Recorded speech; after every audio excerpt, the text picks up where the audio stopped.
You open your second location thinking it's going to double your profits, but instead it doubles your headaches. Now you have 2 crews, 2 payrolls, twice the problems, twice the headaches, half the money. So what do? Do you slow down? Do you sell one of them? Or is there a way that you can grow your business without losing control? My name is Brian Beers. I have built an 8-figure business through franchising, and I help others do the same. And if you want to learn more, hit that subscribe button. So the first thing you really have to figure out is, do you have strong systems to grow? So in your business, are you the single person who is stitching everything together? Are you the one that is driving the sales and driving the operations and doing all the bookkeeping? And you're like the guy with 1,000 hats. A lot of business owners operate that way. It is their natural tendency because as owners, like, we are willing to do whatever must be done in order the business to succeed. And that works great up to a certain point, but eventually it breaks because now what you try to do, and I've seen this many, many times in many owners, is now they say, well, I'm doing really good. I'm making all this money. I'm going to open up a second location and I'm going to do the same thing. But here's the problem. You can't be 2 places at the same time. You're either here or you're there. And so what happens is now you spend all your time at that second location and your first location is now in the and it is not making any money and sales are dropping. And your phone is now blowing up in both directions because you have all these people who don't know what to do because they rely on you so much. And the other team now, like, you're building that one from zero and you're at your wits' end and you're burned out. This happens so often. And the way that you break this is you have systems. Your goal is that you do not do the things, right? You hire people who are sponges and they soak up everything that you have to teach and you let them do it. Then what happens is when you go to that second location, now replacing you is this fully absorbed sponge that you've been working with for the past 3 months, 6 months, maybe a year, and they are running the business without them. You have let go of the reins prior to making the big jump to let them go. And you have systems in place. You've documented things. Some of the best ways you can document are use Notion, use ClickUp, use Loom videos, Google Docs. Like, it doesn't have to be complicated, but it's just this question of, like, when this happens, what do I do? And the answer is not call Brian. The answer is search this chat. Now with like AI and ChatGPT, you can take all your SOPs, all of your documentation, all of your knowledge, you can get into a PDF, you can upload it to a ChatGPT custom project, and you can just search the knowledge and be like, what do I do when the credit card machine stops working? The lock broke, who do I call? And it can read through your systems to then tell them what to do.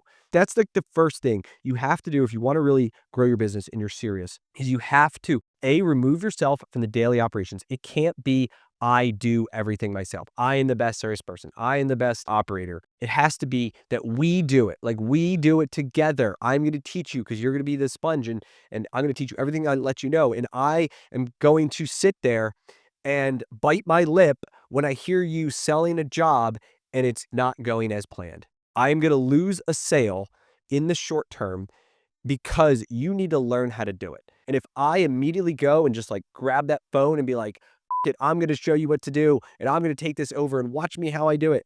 Most people don't learn that way. Most people learn by doing. The better approach is you listen, you sit there, you bite your tongue, and then you walk them through it to say, okay, how did that go? And they'll tell you. And then it's like, what do you think you could do better? And then they tell you. Then hopefully they realize, oh yeah, I forgot to, ask for the sale. Or when they talked about, this certain objection, I should have said this.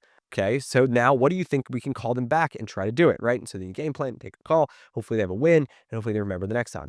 But you have to sacrifice some short-term things if you really want to grow. And if you don't, totally fine. You can go and take that and be the super salesman, but that's a big part of it. You have to make your systems. Number one, you have to document them, get them in SOPs, throw them up into ChatGPT, do all that stuff, and then hire that strong manager, that sponge, as I call it, before you want to grow. So you're going to have to carry that extra payroll for a little while. I have a friend in the fitness business who's in my 8-figure franchisee mastermind group.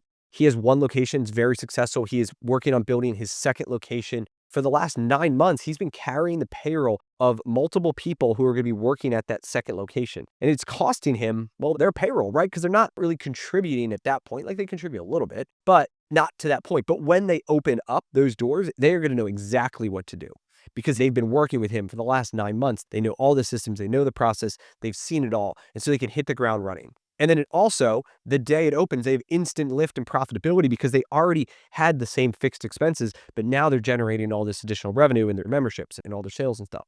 As an owner, you have to be willing to make those investments. You have to take the short-term losses, the short-term pains of losing that sale, of carrying that extra payroll for the long-term game of building a sustainable system. Once you can go from 1 to 2, then to go from 2 to 4 isn't that much of a jump because now you are hopefully not the sole person running those locations.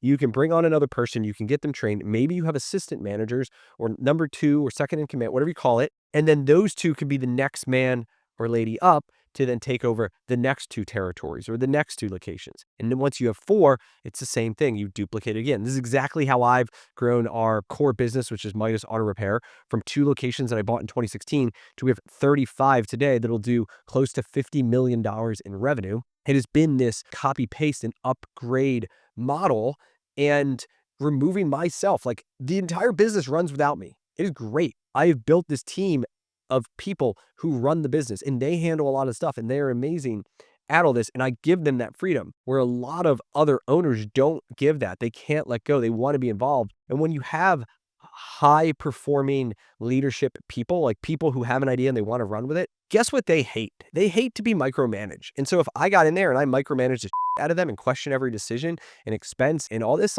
they wouldn't want to work for me. Like high performing people do not want to work for bosses who micromanage them. You have to have this way of teaching them and then letting them run. And then hopefully, they learn a little bit and then you kind of continue to stack it up. Finally, you have to grow on your terms. Obviously there's this culture of growth. If you're on Twitter and YouTube and Instagram, you see all these people and their businesses and all these stories, and you're like, well, I want to be bigger and bigger and bigger. And then you're pushing yourself because for vanity metrics, right? To think, well, I should be further along, or look what Brian's doing, or look what this guy's doing, or these other guys in the group. The thing is, everyone grows at their own pace. And the worst thing that you can do is to grow when you're not running. You lose a bunch of money.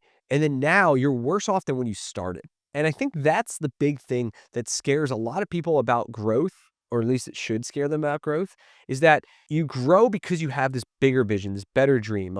You want to make more money, you want to employ more people, you've got this huge vision of what to create, which is amazing. But what's the price? Would you sacrifice everything to get there? If there's a chance that you would fail, you wouldn't do it. I have opportunities that I could double, triple, quadruple in size, but I would be taking on a tremendous amount of debt, extending myself geographically way beyond what I'm comfortable with. At the end of the day, it's is that worth it? Is making a move that could potentially wreck me worth sacrificing what I have today? One day I may be ready to do a bigger move like that. I'm not ready today. I'm not in that position today. And I have other dreams of what I want to build in other directions. Just be careful of that, right? That people will pressure you. You may pressure yourself. It's a matter of when the time's right. And the time is right when you have good systems, when you have the people, and then you look to create those opportunities. When you believe it's right, you have to believe in yourself.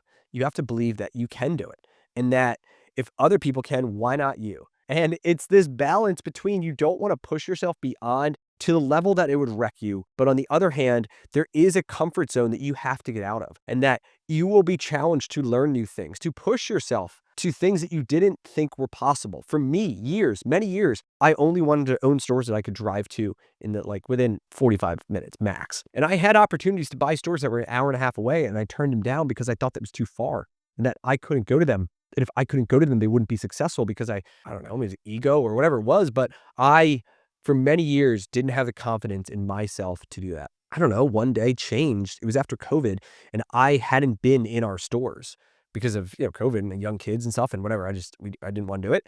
And we did fine. We did great. We were having record months and weeks, and I wasn't physically involved in the stores. Now I was present virtually. We did Zoom calls and team calls and Slacks and text messages, and I was present, but I wasn't physically there. And then I said, well, if I'm not visiting a store or having involvement in a store that's 15 minutes from my house, then it might as well be an hour and a half from my house, right? What's the difference? There could be these times where you have these triggers and then you believe, okay, I see this works. There's a sprinkling of success, and then you focus on that and you continue to grow it. And so franchising is an amazing business. once you get the systems down, you can copy and paste. It works in other businesses too. Maybe you don't own a franchise, but you have a business that you want to grow. You want a system that ties it. You want to think about it like a franchise. Maybe you want to open there on multiple cities with operating partners. Like, all these same principles apply no matter what you do.